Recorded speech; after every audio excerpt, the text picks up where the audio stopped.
I just realized between filming that if I'm gonna do the like, comments, and subscribe thing, I really gotta do it at the end of every video. You should totally subscribe, because I I really don't care, honestly. I don't want anybody feeling any pressure to subscribe to me. I make these videos mostly for myself, because I genuinely think that I'm the only person who thinks that I'm funny. So, yeah.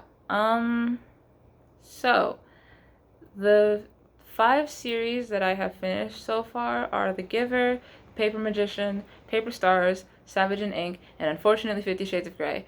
Wrath and Anathema, that's the root and the tree and the fruit, those aren't going to be finished till next March, hopefully. And because it was supposed to come out last March, but it got pushed back. I don't know why. I assume it's because of the pandemic. I don't know. But and then the Montague siblings, that's Vice and Virtue, Getting Lucky, and Petticoats and Piracy. That's finishing in December. So, but anyway, for The Giver, it goes Sun, then Messenger, then The Giver, and then Gathering Blue. Um, Sun's just longer, so I think that's kind of an unfair comparison, but I liked Sun the best. Messenger was cute because I like the main character of that book. He was lovely. The Giver is third because I didn't like Gathering Blue that much. Um, for the Paper Magician, Plastic Magician is on top because there's no teacher-student romance in that book. And then for the rest of them, it goes in order that the books are. So Paper, Glass, then Master. For Paper Stars, I have not talked about Hiro and Kite yet, but I will. Wait, have I? No, I talked about Hiro and Kite. I like Nora and Kettle better because I think it's cuter. Savage and Ink, that was like 2 rounds ago that I finished that now. Royal Savage is better just because Royal doesn't like outright kill anybody. The dude in the second book, he kills someone. And then for 50 Shades of Grey, that also gets a separate video. But I filmed that video with one of my friends, lost the footage, and then the pandemic happened. So I'm hoping that I can do that before I can refilm that video with them before I post it. If not, then at least we'll get to have my boyfriend again. But for 50 Shades of Grey, it goes in order that the books come out. Yeah. I have to add Mary Van Amsterdam to this because Mary Van Amsterdam and the Tragically Dead in Recovery is also a series. I do not know if it is done yet, but it also is only 2 books. Mary Van Amsterdam and the Tragically Dead in Recovery is the next book. Basically, Mary is a dead lady, and she is a like housekeeper sort of. This is 11th on the good books list, would read again list. She's like a housekeeper sort of to like dead things, and she has to help them adjust to the fact that they're dead. This is like the step between moving on and like life. So there's like a step in between there. She is that step. She's helping the spirits adjust, because like if you don't accept the fact that you're dead, then you can't move on, and Mary's job is to help people acclimate to that. Some people never move on though, like Mary, because they're meant to be here doing this. She accepts the fact that she's dead, I think, but yeah, I actually couldn't tell if Mary was dead. I think she's dead. If she's not, then that means that she can see ghosts, which I mean I'm not against. I just kind of wished it was explained. But yeah, it came out in 2019, and it's by M.P. Willem, or Wilhelm, if that's how that's pronounced. Its genres are YA, paranormal fantasy, and urban fantasy. And, like, I like this book.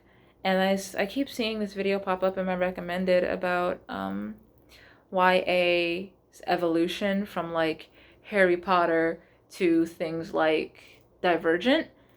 So I'm not entirely sure like where this book would fall, because it's not that it reads like Harry Potter, it's just that I wouldn't classify it in the groups of books that go with Divergent. And you know what books I'm talking about when I say that. I wouldn't even really put Hunger Games with those types of books. I think Hunger Games started it, but I wouldn't put Hunger Games with those types of books. Anyway, there's a guy. His name is Dark Horse. He's an actual horse. He was killed in a carriage accident, and he's having a really hard time moving on. He's been here for forever. He's still healing. It's worse on his death day.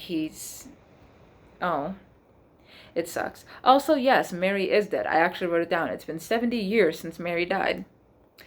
There's a new tragic dead who arrives, and she goes to help him. Most of the people who are with her are animals, but Dark Horse was an actual horse. Like, when we go into his memories, he's like talking about how he didn't even get to do anything yet. He was a horse who was ready to go, but then the accident happened.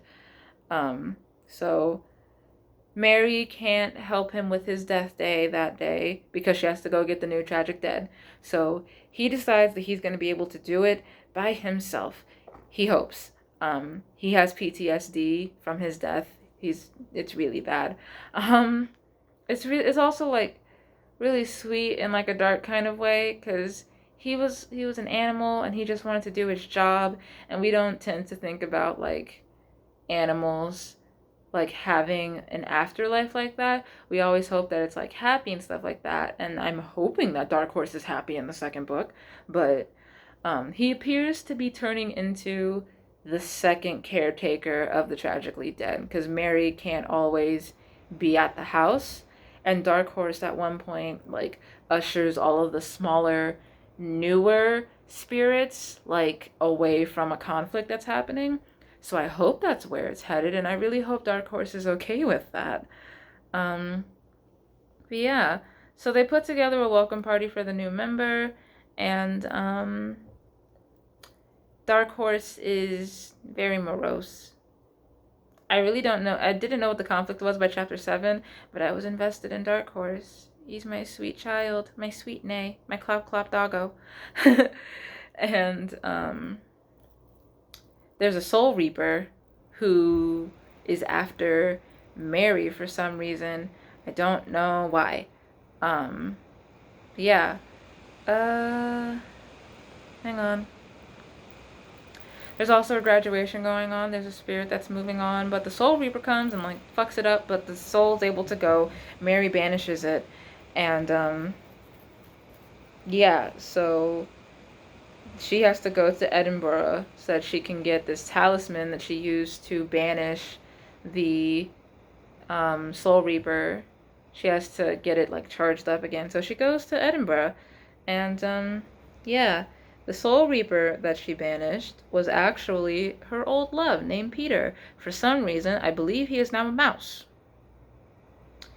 Mary doesn't seem to like to talk about her past, which is fair because she wants to focus on the now.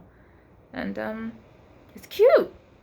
It's very cute. It took me a while to be interested in the sequel, but I think it'll be good. Dark Horse isn't like an angsty teen with like real reason to be angsty, and it's lovely.